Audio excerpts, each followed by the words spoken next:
letter to priests, what the under fire head of the Archdiocese of Washington says about calls for new leadership. Well qualified, witnesses speak highly of Supreme Court nominee Brett Kavanaugh on the final day of the Catholics' confirmation hearings. But there were dissenting voices as well. Praying for peace, a look inside the demilitarized zone between North and South Korea, and how Catholics are trying to help ease the tension. And learning his lesson, why a discussion on parents and teachers brought back memories for Pope Francis. On EWTN News Nightly for Friday, September 7th, 2018.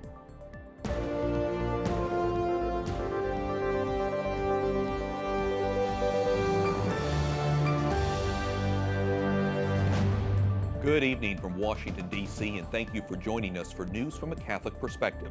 I'm Wyattghoul in for Lauren Ashburn.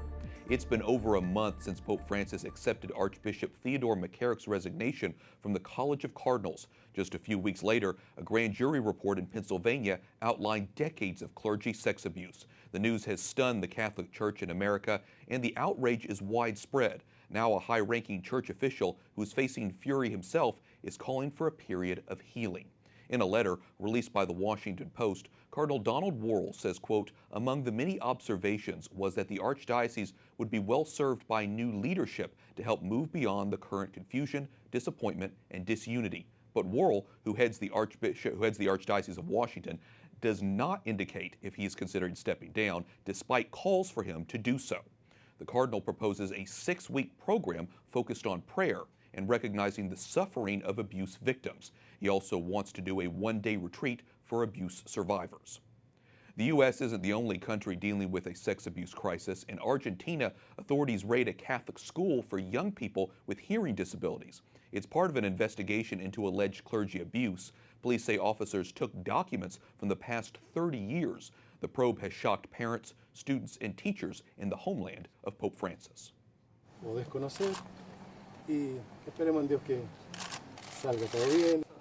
In Chile, Bishop Emeritus Juan Barros says he is cooperating with prosecutors who are investigating sex abuse allegations in the country. Pope Francis accepted his resignation in June. The Holy Father appointed Barros bishop in 2015 over the objections of the local faithful, the Pope's own sex abuse prevention advisors, and some of Chile's other bishops. President Trump weighs in on the Catholic clergy abuse scandal, saying it is, quote, so sad to watch. He also defends Pope Francis. Speaking in an interview earlier this week with the Daily Caller, the president says, quote, I think it's having a really negative impact on the Catholic Church, and to me it's a very sad story. The Pope is handling it, I guess, the best anyone can handle it. President Trump also says he has a lot of respect for the Catholic Church. The president will not answer questions on whether he tried to block the probe into possible Russian interference in the 2016 election. That's according to one of his lawyers, Rudy Giuliani. Negotiations are ongoing about an interview with Special Counsel Robert Mueller, who's investigating possible Russian collusion.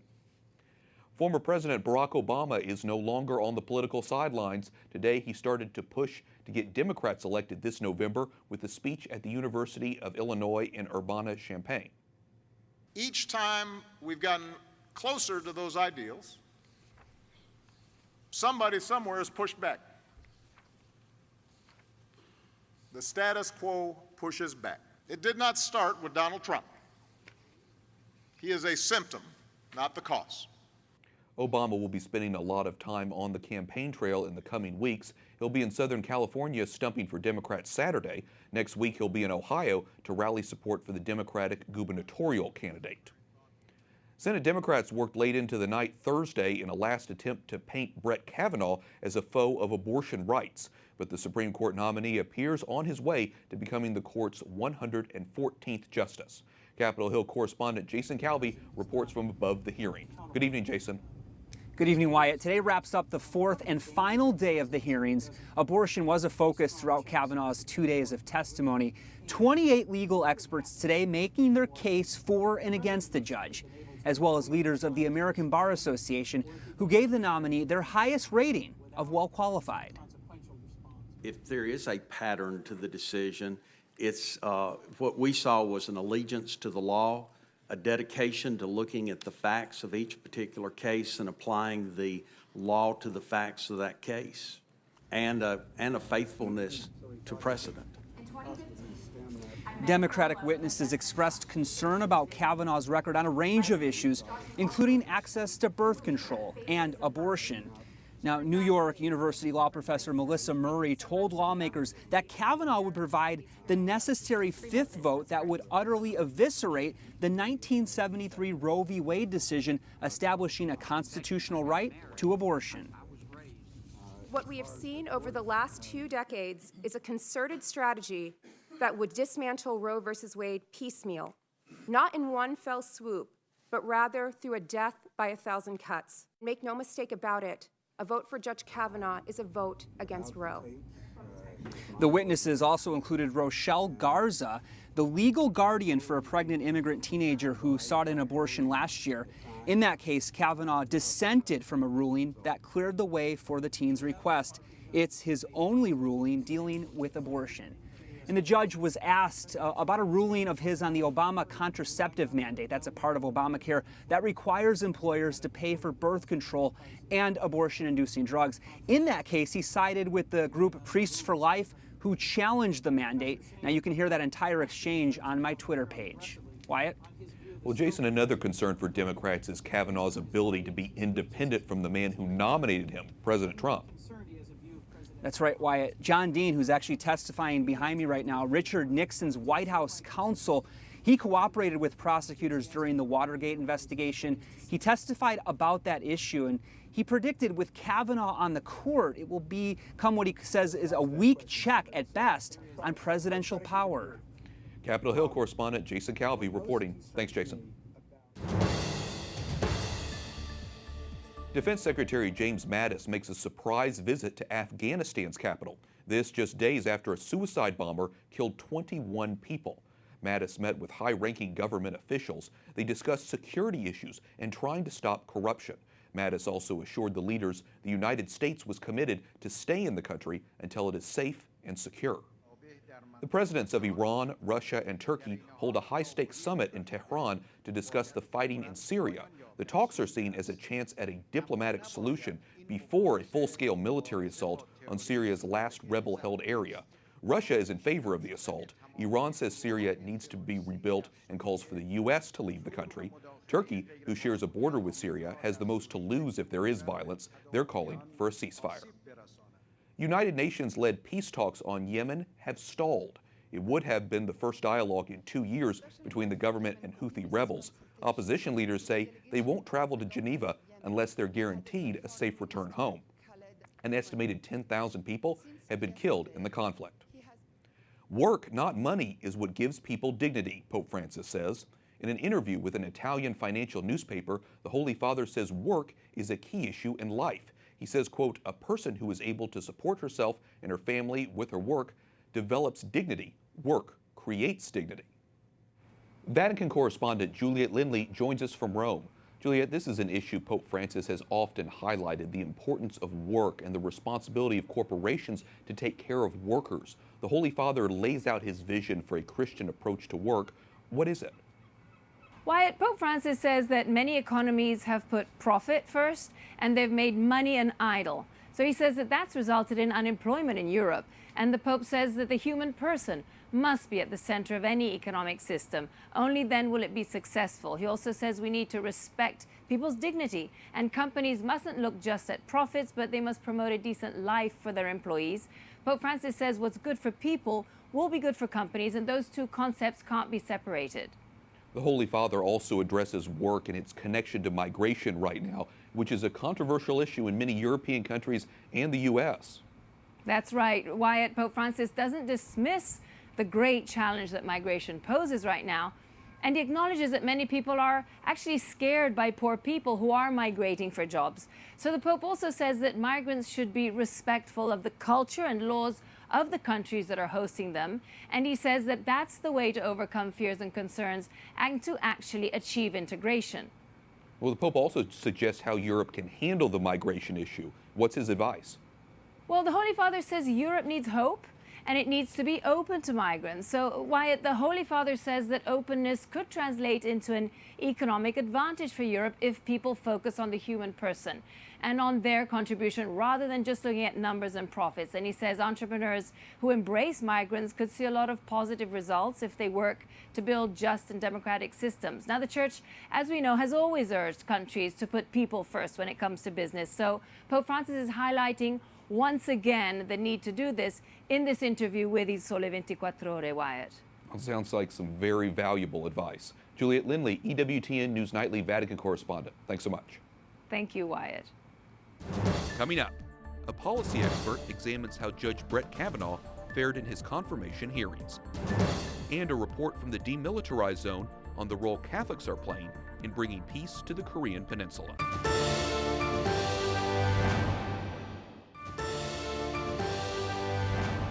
Welcome back. I'm Wyattghoul in for Lauren Ashburn. As we told you earlier, today wrapped up the confirmation hearings for Judge Brett Kavanaugh, a lifelong Catholic. Earlier this week, he faced 2 marathon question and answer sessions from senators. So did he do enough to be confirmed? Joining me now from Capitol Hill is Carrie Severino, Chief Counsel and Policy Director for Judicial Crisis Network, which supports Kavanaugh's nomination. Carrie, welcome back to the program. As you have been seeing, Roe v. Wade has dominated much of this week's questioning. Was Judge Kavanaugh able to satisfy both constitutional scholars and pro-life groups? Well, I think he was able to satisfy the constitutional scholars and, most importantly, the standards that a Supreme Court justice nominee has to follow. The big challenge here is that every justice sitting on the court has to follow the judicial ethics, which say you can't promise how you're going to vote in a certain case. You can't say what you're going to do in a case that's likely to come before the court. So he's not able to give a lot of people the answers they would love to hear. But what we have had a chance to hear actually is very encouraging, because you hear someone who is committed first and foremost not to politics, but to the law, and to be an independent judge who looks at what the Constitution says and what the law has said. That's the kind of thing that's earned him bipartisan support. That's the kind of reason that I think his confirmation is at this point really sailing toward completion. And today we heard from Representative Cedric Richmond, president of the Congressional Black Caucus, who voiced concerns about the impact of Judge Kavanaugh's confirmation would have on civil rights. What is it about his record that's provoking concern? You know, honestly, nothing except for the fact I think that he was nominated by President Trump, because he actually has a very good record on civil rights. But I think what we're seeing here is part of this general hysteria that's been going on around this nomination. Chuck Schumer said he's going to do everything he can to stop it, and they really have put out all the stops. It's been shouting, literally, I think about 150 protesters arrested and taken out of the room. Senators engaging in sort of a circus, a made-for-TV circus of basically trying to get in front of the cameras to make points more than actually looking at Kavanaugh's record himself. That probably is going to work really well for people like Senators Booker and Harris, who are probably running for president in 2020, but it might not work so well for red state Democrats like Joe Manchin, like Heidi Heitkamp, who I suspect are very embarrassed by what's going on and the extremism their party has been showing during these hearings. Well, the Senate is expected to vote on Kavanaugh later this month, and as we mentioned, you've been covering the hearings all week, Carrie. You're in his corner, but what impression do you think he's made more generally? I think he's really put a lie to some of the extremist rhetoric, and what you see is someone who is a thoughtful, reasoned judge who time and again would walk, the senators who were actually interested in hearing about cases and things he's really decided, would walk them through the actual law. We saw some really good interchanges about how our constitutional system works with people like Senator Sass or Senator Lee and Senator Cruz. And in particular, Senator Cruz brought out some great perspectives on religious liberty and religious freedom, something that Judge Kavanaugh has been a proponent of since well before he was on the bench. So you can see this is someone who recognizes the importance of our constitutional principles from day one. And we'll continue to follow all developments with Judge Brett Kavanaugh. Carrie Severino, Chief Counsel and Policy Network for Judicial Crisis Network, thanks so much for your analysis. Great to be here. Earlier this week, church leaders from around the world met in Seoul, South Korea for the Korean Peninsula Peace Sharing Forum. This year's theme was Peace on the Korean Peninsula. EWTN contributor Colin Flynn has more from the demilitarized zone along the North and South Korean border. It is one of the most contentious borders on the planet. Every hour of every day, soldiers north and south stare each other down, standing in a state of readiness. The border is clearly marked here by a line of concrete and continues across the demilitarized zone. Father Chung Sedok is the chairman of the Reconciliation Committee in Seoul Archdiocese and has visited North Korea as a church official a number of times. I have to concern about the people of North Korea, not only Pyongyang citizens, the other areas of the North Korea people is still poor and suffer, and then they are suffering. And then church, especially Catholic Church, we have to concern about them. We keep these pictures here all in this room like a museum, is the fact we don't want to forget. Father Gerard Hammond is an American missionary priest based in Seoul. He has been to North Korea over 50 times to bring medical aid. And you just feel so utterly helpless because you see people dying, you see kids and babies in shoeboxes left on the side of the road. And up until the Korean War in 1950, there was a vibrant Catholic church in the north. But when the war started, religious freedom was taken away. There was a whole diocese, the Diocese Marino established, the Pyongyang Diocese. Many Christians there. So our roots are there also. And that's what praying means, also the fact that how can we abandon the people that we started to be with? There have been rumours that people practice the Catholic faith secretly in the country today, but Father Gerard is not convinced. People would like to believe there's an underground church or a silent church. There's nothing alive there we know of any living church or... While inside the joint security area, the presence of church officials arose the suspicion of the North Korean soldiers, who came right up to the window to get a good look at Cardinal Oswald Gracias, Archbishop of Bombay, India. To see it in real life, it's different from to see it in real life and to get the feel. It was a surreal moment as EWTN cameras almost pressed against theirs, a plane of glass separating two worlds. People outside were wondering what's happening inside, and we were wondering what's happening outside. But that happens. There is always some doubt, suspicion. All that, those clouds will move. Clouds will move. I'm hopeful that'll be a thing of the past. It'll be history soon. The Cardinal and bishops ended with a prayer beside the site where a new Catholic church is being built, right next to the border. So I think it's powerful is probably the one word that you could say to that, because it just shows that soldiers of all faiths serve together but also can worship together.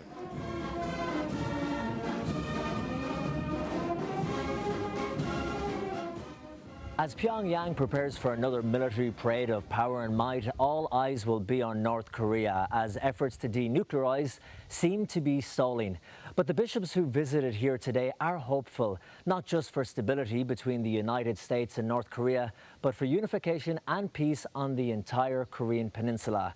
For EWTN News Nightly at the DMZ on the border with North Korea, I'm Colin Flynn. Up next, why a group of Catholic men is asking for answers from Pope Francis, and what the Holy Father says about the relationship between parents and school teachers.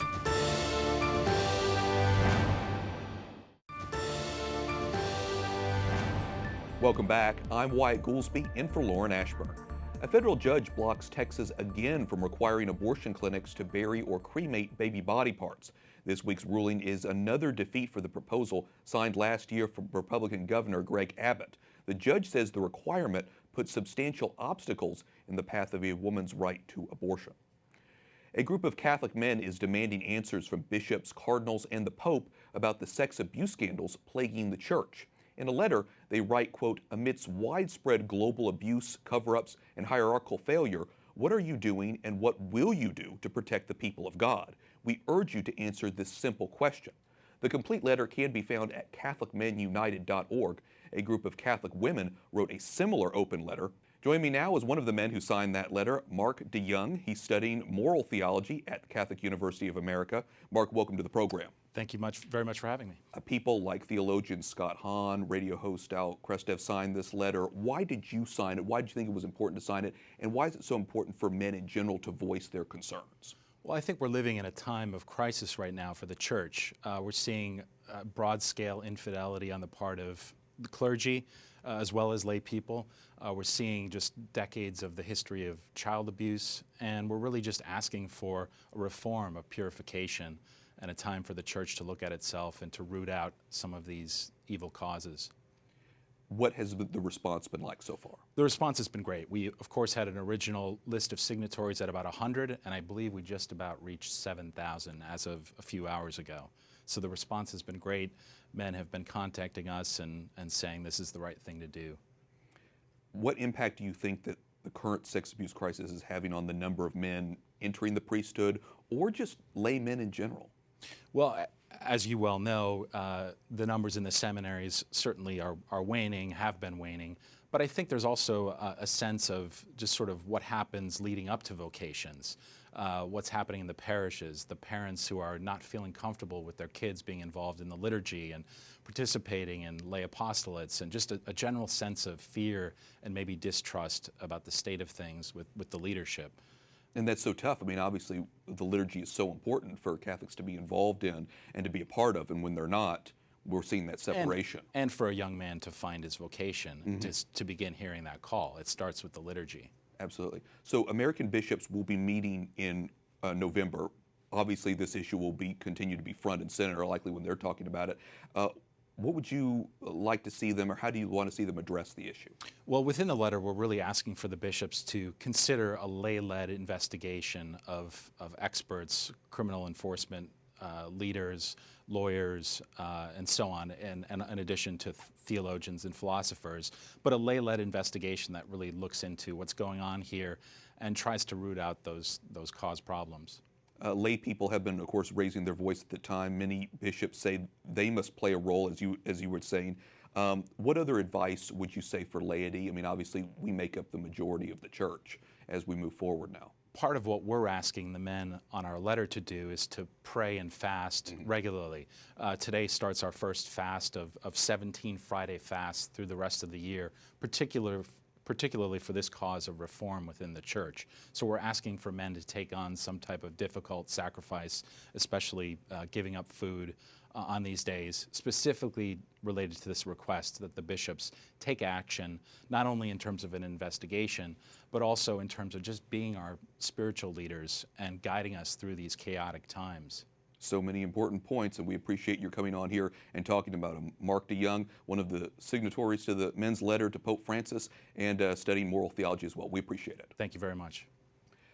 And a personal note now from EWTN tonight. With the abuse crisis on the minds of Catholics around the world, Michael Warsaw, EWTN CEO and chairman of the board, has published a letter of his own today titled, "We Can't Be Distracted and Deflected from Getting to the Root of This Scandal."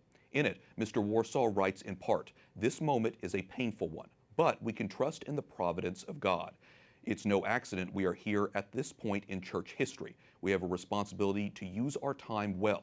Be assured that all of us at EWTN will give all we have to help the church to find the truth and to heal from this crisis." You can read the entire note right now on the National Catholic Register's website. That's ncregister.com. Finally tonight, a confession from Pope Francis about his childhood. Io avevo 10 anni. The Holy Father telling the Italian Association of Parents when he was 10, he said something nasty to his teacher. Well, his mom didn't let him get away with that, and she made him apologize. Today, Pope Francis says parents and teachers must work together. And I'm sure many of the faithful are going to be praying for Catholic schools around the world as many are back in class. And that concludes our newscast for tonight and for this week. We thank you for watching. For the entire EWTN News Nightly team, I'm Wyattghoul. We're back on Monday with more news from a Catholic perspective. Good night, and God bless.